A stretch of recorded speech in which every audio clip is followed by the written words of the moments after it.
नमस्कार दोस्तों, बहुत बहुत स्वागत है आप सभी का एक बार फिर से अतुल आर्यस के इस डिजिटल प्लेटफॉर्म पर।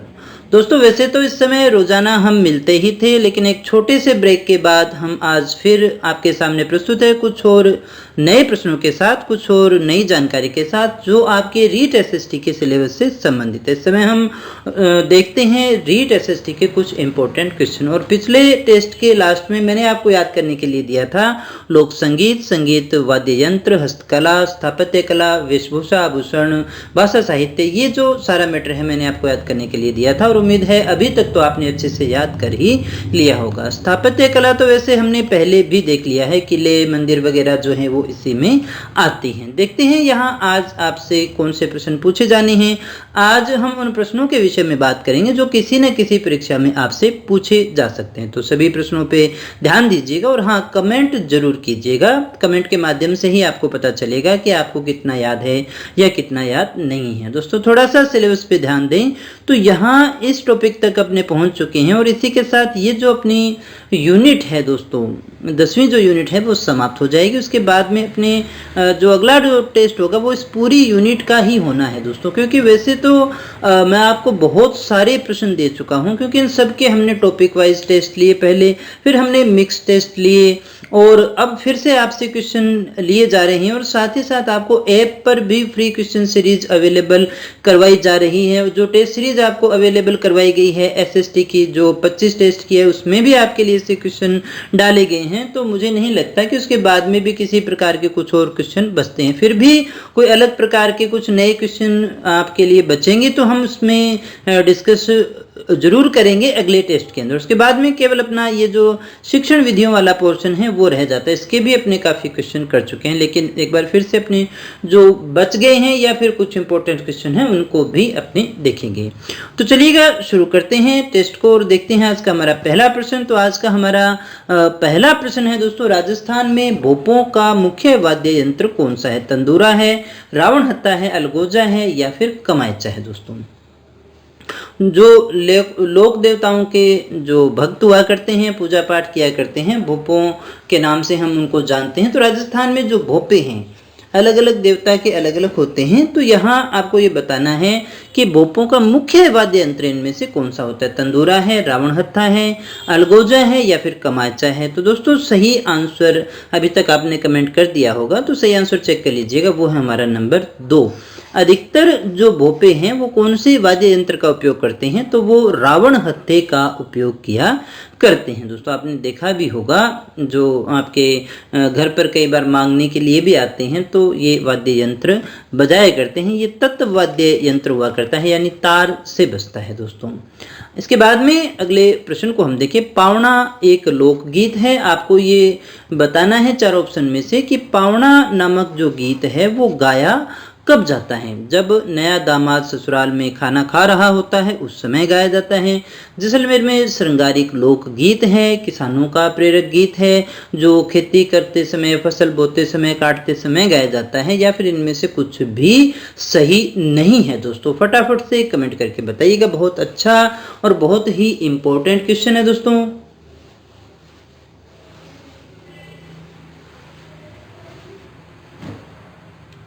तो दोस्तों, यहाँ जो हमारा सही आंसर है वो है नंबर 1।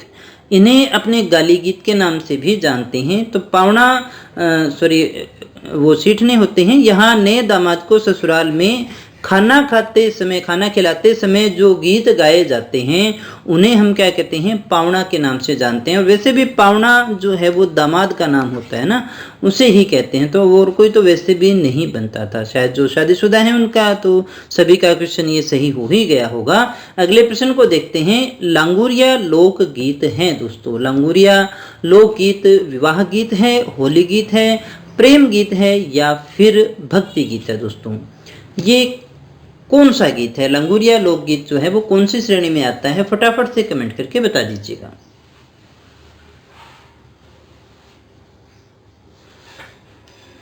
तो दोस्तों, सही आंसर है हमारा यहाँ पर नंबर 4। ये भक्ति गीत है, केला देवी से ये संबंधित है, उनके मेले में गाया जाता है केला देवी, है ना। ये सही आंसर है हमारा। आगे बढ़ते हैं चौथे प्रश्न की तरफ। मेवाड़ के कौन से महाराणा थे जिन्होंने संगीत पर ग्रंथ लिखे थे? रत्न सिंह, कुंभा, महाराणा कुंभा, उदय सिंह या फिर प्रताप? मेवाड़ के वे महाराणा जिन्होंने संगीत पर ग्रंथ लिखे थे उनका नाम क्या है दोस्तों? फटाफट से कमेंट करके बता दीजिएगा।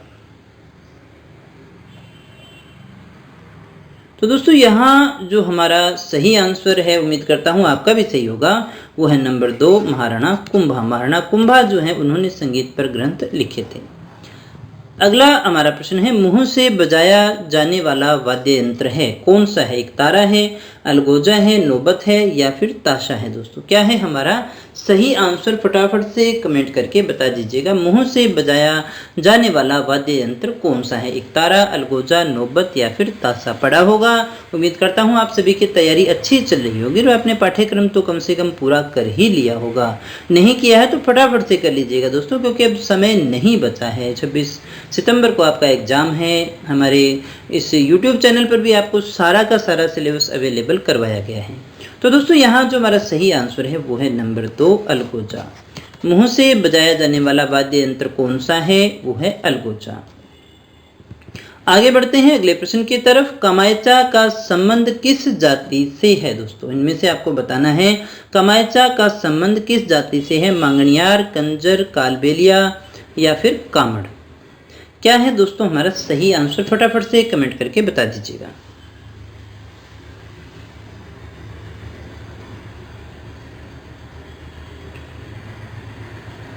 तो दोस्तों सही आंसर हमारा यहाँ है नंबर 1 कमायचा जो है वो मांगणियार जाति से संबंधित है दोस्तों। नेक्स्ट हमारा क्वेश्चन है, गौरी देवी जो है वो राजस्थान की किस गायन शैली से जुड़ी हुई है? लंगा, मांगणियार, मांड या फिर तालबंदी? ध्यान दीजिएगा दोस्तों, गौरी देवी के बारे में पूछा जा रहा है, ये कौन सी गायन शैली से जुड़ी हुई है? फटाफट से कमेंट करके बता दीजिएगा। तो दोस्तों सही आंसर हमारा यहाँ है वो है नंबर 3 मांड शैली से जुड़ी हुई है। गौरी देवी मांड गायिका है दोस्तों। नेक्स्ट हमारा क्वेश्चन है, राजस्थान का वह संगीतज्ञ जिसके बारे में ये कहा जाता है कि उसने एक राग से पत्थर को पिघला दिया था या पिघला देता था? हरि सिंह, मोहनलाल, कुशालीराम या फिर ख्यालीराम? क्या है दोस्तों हमारा सही आंसर? फटाफट से कमेंट करके बताइएगा। दोस्तों सारे क्वेश्चन इंपॉर्टेंट है, किसी न किसी परीक्षा में, पटवारी में या फिर फर्स्ट ग्रेड में, सेकंड ग्रेड में कहीं ना कहीं पूछे गए हैं दोस्तों। सही आंसर हमारा यहाँ है वो है नंबर 1 हरि सिंह। हरि सिंह एक ऐसे संगीतज्ञ थे जिसके बारे में ये कहा जाता है कि वो अपनी राग से पत्थर को भी पिघला दिया करते थे। गरासियों के द्वारा किया जाने वाला एक नृत्य जिसमें वाद्य यंत्रों का प्रयोग नहीं होता है, आपको बताना है इनमें से कौन सा ऐसा नृत्य जो गरासियों का भी है और साथ ही साथ उसके अंदर वाद्य यंत्र का किसी प्रकार से प्रयोग नहीं होता, यानी कोई भी बाजा, ढोल, नगाड़ा कुछ भी नहीं बजाया जाता है दोस्तों। क्या है हमारा सही आंसर? दोस्तों देख लीजिएगा बिना आवाज के कैसे नाचते होंगे ना। तो दोस्तों सही आंसर है हमारा यहाँ पर वो है नंबर 1 वो है वालर नृत्य। कौन सा नृत्य है दोस्तों? वालर गरासियों का नृत्य है और इसमें किसी प्रकार के वाद्य यंत्र का प्रयोग नहीं किया जाता। जो वाद्य फूंक कर बजाए जाते हैं उन्हें क्या कहा जाता है दोस्तों? तत्वाद्य, तालवाद्य, सुशिर वाद्य, घन वाद्य? और दोस्तों बिना वाद्य यंत्र के आपने अगर किसी को नाचते हुए देखा होगा तो फिर वो 2 जगह आपको ऐसा मिल सकता है, या तो किसी शादी विवाह के अंदर 8 बजे वाली पार्टी के बाद में, तो फिर जनरेटर की आवाज़ पे भी नाचा जा सकता है, वाद्य यंत्र की आवश्यकता नहीं होती, पैर अपने आप थिरकते हैं। या फिर आपने महिला संगीत में देखा होगा बिना किसी वाद्य यंत्र के तालियों की आवाज़ से भी वो नाचती हैं, जिसमें किसी प्रकार का वाद्य यंत्र का प्रयोग नहीं किया जाता। ये हमारा ट्रेडिशनल है दोस्तों, अपने पारंपरिक लोकगीतों के माध्यम से घर में जब शादी विवाह होता है तो 1-2 दिन पहले गीत शुरू हो जाते हैं, उस समय आपको देखने को मिल जाएगा। तो ऐसा भी हो सकता है। यहाँ जो आपसे पूछा जा रहा था, जो वाद्य यंत्र फूंक कर बजाया जाता है उन्हें हम क्या कहते हैं? उन्हें हम सुशिर वाद्य के नाम से जानते हैं। नेक्स्ट हमारा क्वेश्चन है, चारबेत जो राजस्थान की प्रसिद्ध लोक गायन शैली है कहाँ की प्रसिद्ध है दोस्तों? चार बेद एक लोक गायन शैली है, राजस्थान की काफ़ी फेमस है। आपको बताना है कहाँ की है वो। जैसलमेर की है, टोंक की है, बांसवाड़ा की है, गंगानगर की है। दोस्तों क्या है हमारा तो सही आंसर फटाफट से कमेंट करके बता दीजिएगा।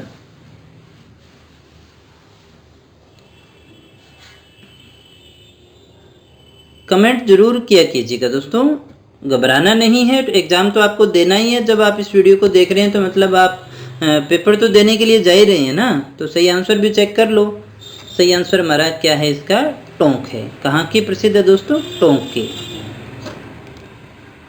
नेक्स्ट हमारा क्वेश्चन है, मांड गायकी के लिए 1982 में पद्मश्री से सम्मानित प्रसिद्ध महिला कौन थी। आपको ये बताना है मांड गायकी से संबंधित है, 1982 में इन्हें मिला था पद्मश्री। ये महिला कौन है, गौरी देवी, अल्लाजी लाईबाई, गौरी बाई या फिर आनंद कुंवरी। दोस्तों क्या है सही आंसर, यानी ऐसी प्रसिद्ध महिला का नाम आपको बताना है जो मांड गायकी से संबंधित है, जिसे पद्मश्री भी मिला। तो राइट आंसर है हमारा नंबर 2, अल्लाजी लाईबाई जो थी वो मांड गायिका में प्रसिद्ध रही और 1982 में इन्हें पद्मश्री भी मिला था। नेक्स्ट है हमारा क्वेश्चन, राजस्थान में हस्तशिल्प डिजाइन एवं विकास केंद्र कहाँ स्थित किया गया है। दोस्तों कहाँ पर स्थित है, जोधपुर में, उदयपुर में, जयपुर में, मालपुरा में, कहाँ है दोस्तों राजस्थान में हस्तशिल्प डिजाइन एवं विकास केंद्र।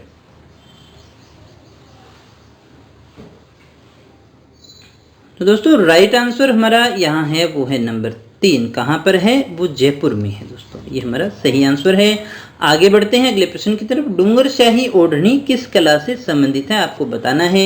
Applique, bandhej, batik, blue pottery. Dungarshahi ओढ़नी जो है वो किस कला से संबंधित है, फटाफट से कमेंट करके बताइएगा।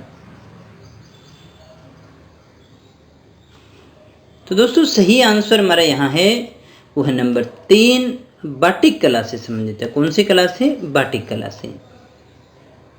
अगले प्रश्न को देखिएगा, बस्सी की काष्ठ कला का संबंध किस जिले से है। उदयपुर, चित्तौड़गढ़, डूंगरपुर, बांसवाड़ा। बस्सी की काष्ठ कला किससे संबंधित है दोस्तों।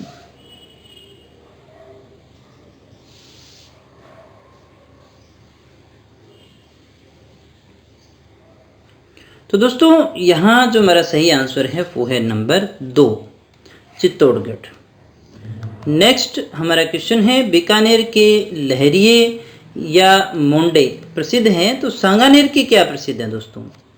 Ajrak print, Sanganeri print, Jajam print या फिर कशीदाकारी। बहुत ही आसान सा प्रश्न है दोस्तों, अब इससे आसान तो क्या होगा। अगर यही गलत होगा तो बहुत बड़ी विडंबना होगी। सही आंसर हमारा नंबर 2 है ना, लिखा तो पड़ा है सांगानेर। अब इतना आसान भी कोई पूछता है क्या, पर पूछा हुआ है ना, इसलिए आपके यहाँ भी आ सकता है। क्योंकि कई बार ये बच्चा भी सोच लेता है सांगानेर का होता तो फिर सांगानेरी देता ही क्यों, है ना। नहीं पढ़ा होगा तो गलती होती है, इसलिए पढ़ना तो फिर भी जरूरी है, प्रश्न कितना भी आसान हो। बादला एक पानी का बर्तन होता है, आपको बताना है ये कहाँ का प्रसिद्ध है। जोधपुर, जैसलमेर, सिरोही या फिर इनमें से कोई नहीं।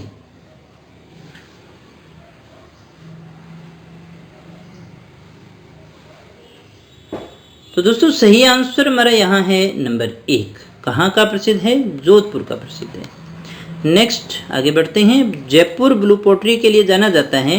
यह चित्रकारी कौन से बर्तनों पर होती है, कांच और चीनी के बर्तनों पर, केवल कांच के बर्तनों पर, केवल चीनी मिट्टी के बर्तनों पर, पीतल के बर्तनों पर, कहाँ पर होती है दोस्तों। क्या है हमारा सही आंसर, फटाफट से कमेंट करें और चेक करें। सही आंसर हमारा वो है नंबर 3, केवल चीनी मिट्टी के बर्तनों पर।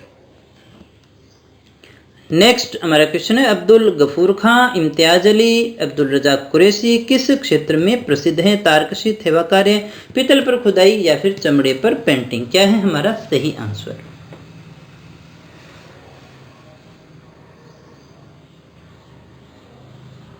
तो दोस्तों सही आंसर हमारा यहाँ है नंबर 3, ये पीतल पर खुदाई के लिए जाने जाते हैं। ये भी नहीं है, ये भी नहीं है, ये भी नहीं है। लाख का सर्वाधिक काम कहाँ होता है, बहुत ही आसान प्रश्न है, इंपॉर्टेंट भी है। भीलवाड़ा में, जयपुर में, किशनगढ़ में या फिर जोधपुर में। लाख का सर्वाधिक कार्य कहाँ होता है, फटाफट से कमेंट करके बता दीजिएगा दोस्तों।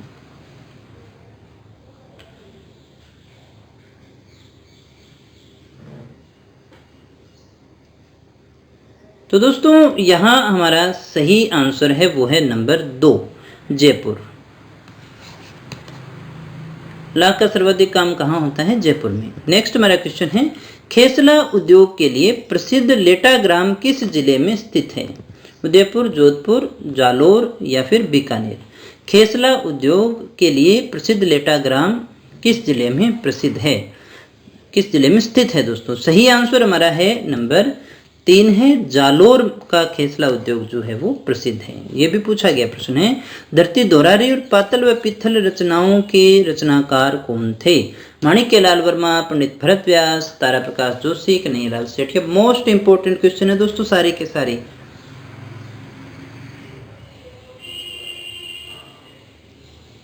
तो दोस्तों यहाँ हमारा सही आंसर है वो है नंबर 4, कन्हैयालाल सेठिया। क्या है दोस्तों हमारा सही आंसर? कन्हैयालाल सेठिया, धरती दोहरारी और पातल व पित्थल के रचनाकार। नेक्स्ट है, ललित विग्रह राज का लेखक कौन था? राजशेखर, दयानक, सोमदेव या फिर विसलदेव था। ललित विग्रह राज जो रचना है उसके लेखक कौन थे दोस्तों? क्या है सही आंसर? फटाफट से कमेंट करके बताएं। तो दोस्तों यहाँ जो हमारा सही आंसर है वो है नंबर 3, नहीं, सोमदेव। कौन है दोस्तों? ललित विग्रह राज किसकी रचना है? सोमदेव की रचना है। ललित विग्रह राज के लेखक कौन थे? तो सोमदेव थे।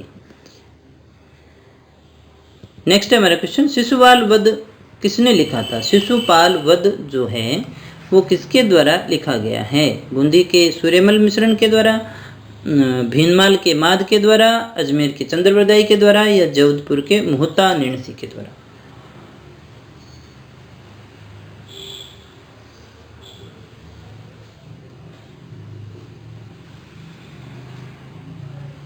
तो दोस्तों यहाँ जो हमारा सही आंसर है वो है नंबर 2, भीनमाल का माद जो है वो था शिशुपाल वध का लेखक। नेक्स्ट क्वेश्चन की तरफ बढ़ते हैं, कानड़देव प्रबंध का रचयिता कौन है? नयन सुख है, राम भट्ट है, पद्मनाभ है या फिर हेम कवि है। कानड़देव प्रबंध का रचयिता कौन है दोस्तों? क्या है हमारा सही आंसर? फटाफट से कमेंट करके बताइएगा।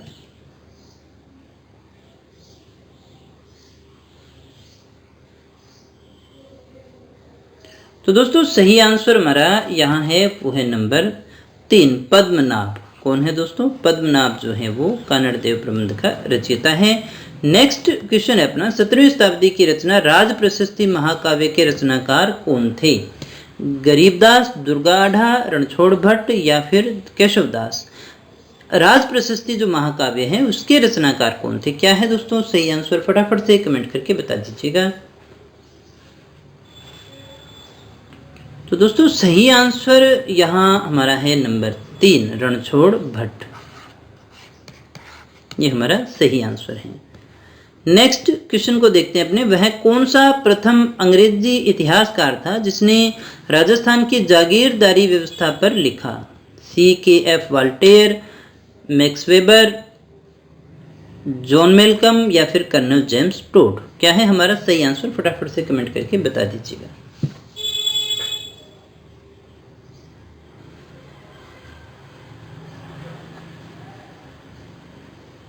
तो दोस्तों सही आंसर हमारा यहाँ है वो है नंबर 4, कर्नल जेम्स टोड थे। कौन थे दोस्तों वो व्यक्ति? वो कर्नल जेम्स टोड थे। आगे बढ़ते हैं, सवाई जयसिंह के राजकवि जिसने राम रासा की रचना की थी कौन थे? श्री कृष्ण भट्ट कवि कलानिधि, जुगल सरकार, अग्रदास या फिर रामानंद।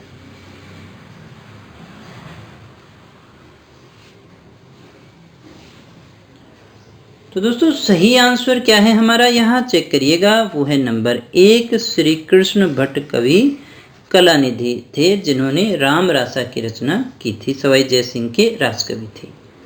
नेक्स्ट क्वेश्चन को देखते हैं, द अर्ली चौहान डायनेस्टीज जो पुस्तक है उसके रचनाकार या इतिहासकार कौन है दोस्तों? डॉक्टर GN शर्मा, GH ओझा, डॉक्टर दशरथ शर्मा या फिर VN रेव।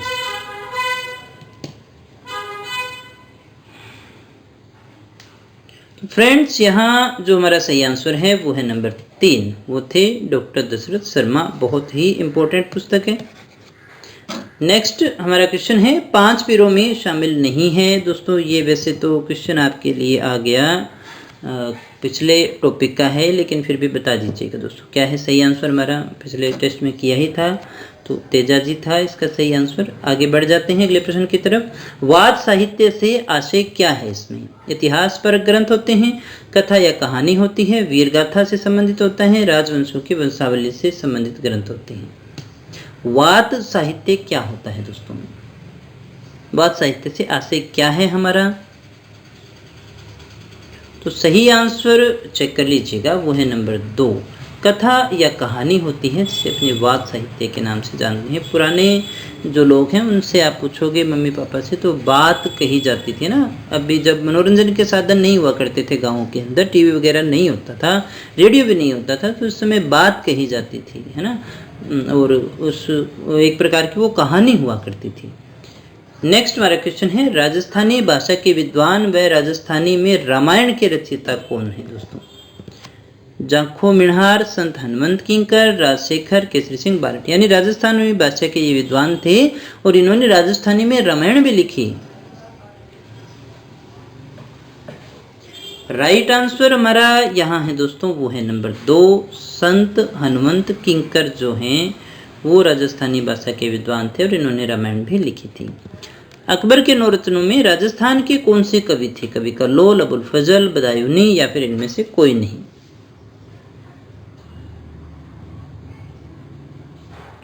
तो दोस्तों सही आंसर यहाँ हमारा है, वो है नंबर 2, अबुल फजल। नेक्स्ट क्वेश्चन है अपना, राजस्थान के प्राचीन ख्यात है इनमें से मनोत नैणसी ख्यात, बांकीदासरी ख्यात, दयालदासरी ख्यात, मारवाड़ी ख्यात। क्या है दोस्तों हमारा सही आंसर? फटाफट से कमेंट करके बता दीजिएगा। तो दोस्तों सही आंसर हमारा यहाँ है, वो है नंबर 1, मुहणोत नैणसीरी ख्यात। पछेवड़ा क्या है दोस्तों? इनमें से आपको बताना है पछेवड़ा क्या है। मोटा सूती वस्त्र है, यंत्र है, ऊनी कंबल है, गलीचा है। पछेवड़ा क्या होता है? तो दोस्तों सही आंसर हमारा यहाँ है नंबर 1, पछेवड़ा कहते हैं मोटे सूती वस्त्र को। नेक्स्ट क्वेश्चन है अपना, मोठड़े की पगड़ी पहनी जाती है, कब पहनते हैं? मोठड़ा पगड़ी का एक प्रकार है, वो कब पहनी जाती है? माँ बनने के उत्सव पर, श्रावण में, दशहरे के पर्व पर, विवाह के अवसर पर कब पहनी जाती है दोस्तों?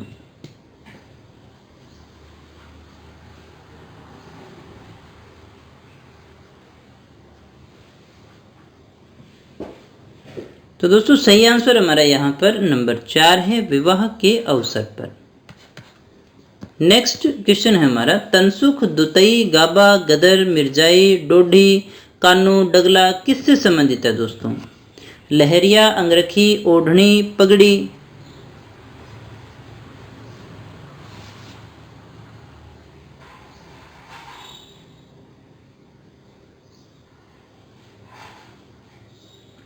तो दोस्तों सही आंसर हमारा यहाँ है नंबर 2, अंगरखी से संबंधित है ये सारे के सारे। नेक्स्ट क्वेश्चन अपना, कितने रंगों का लहरिया शुभ माना जाता है? लहरिया वो चुनरी कह सकते हैं जिसमें इस प्रकार से लहरें बनी होती हैं। 2, 3, 5, 7 कितने रंगों की लहरिया जो है वो शुभ माना जाता है? तो दोस्तों सही आंसर हमारा यहाँ है नंबर 3, यानी कि 5 रंग जो हैं वो शुभ माने जाते हैं। 7 भी होते हैं लेकिन सबसे शुभ जो है वो 5 का अंग माना जाता है। इसलिए कभी आपने जागरण वगैरह में भी देखा होगा, पहले 5 भजन है ना देवताओं को समर्पित होते हैं, सबसे शुभ माना जाता है। दामना नामक आभूषण स्त्रियां कहाँ धारण करती हैं दोस्तों? नाक, कान, हाथ, अंगुली। दामना एक आभूषण होता है, कहाँ धारण करती है? स्त्रियों का आभूषण है। सही आंसर कमेंट करिएगा, फिर हम चेक कर लेंगे। तो दोस्तों सही आंसर हमारा यहाँ है नंबर 4, अंगुली में धारण किया जाता है। आगे बढ़ते हैं अगले प्रश्न की तरफ। कंदोरा जो आभूषण है, कंदोरा नामक आभूषण नाक में, कान में, हाथ में, कमर पे कहाँ पहना जाता है? फटाफट से कमेंट करके बता दीजिएगा। तो दोस्तों यहाँ जो हमारा सही आंसर है वो है नंबर 4, यानी कमर पर धारण किया जाता है। दोस्तों कहाँ धारण किया जाता है? कमर पर धारण किया जाने वाला ये आभूषण है। तो दोस्तों ये थे हमारे आज के प्रश्न। अगले टेस्ट के लिए आपको याद करना है बीमा और बैंकिंग प्रणाली वाले, ये पूरी यूनिट आपको याद करनी है। एक दिन का समय आपके लिए है, कल तक आप इसको याद करेंगे, परसों अपने इसका टेस्ट लेंगे और तब तक आपको ये अच्छे से याद होनी चाहिए। बहुत बड़ा यूनिट भी नहीं है, छोटा सा भी है और 4 क्वेश्चन कम से कम आपके आ सकते हैं, 3 या 4 क्वेश्चन इसमें से आने की संभावना है। तो दोस्तों उम्मीद है आपको ये टेस्ट अच्छा लगा होगा। सच में अच्छा लगा है तो मुझे लाइक करके बता दीजिएगा और साथ ही साथ कमेंट करके भी आप बता सकते हैं। कोई सुझाव हो तो हमेशा आमंत्रित रहते हैं, आप मुझे बता सकते हैं कमेंट के माध्यम से, टेलीग्राम पे भी बता सकते हैं दोस्तों।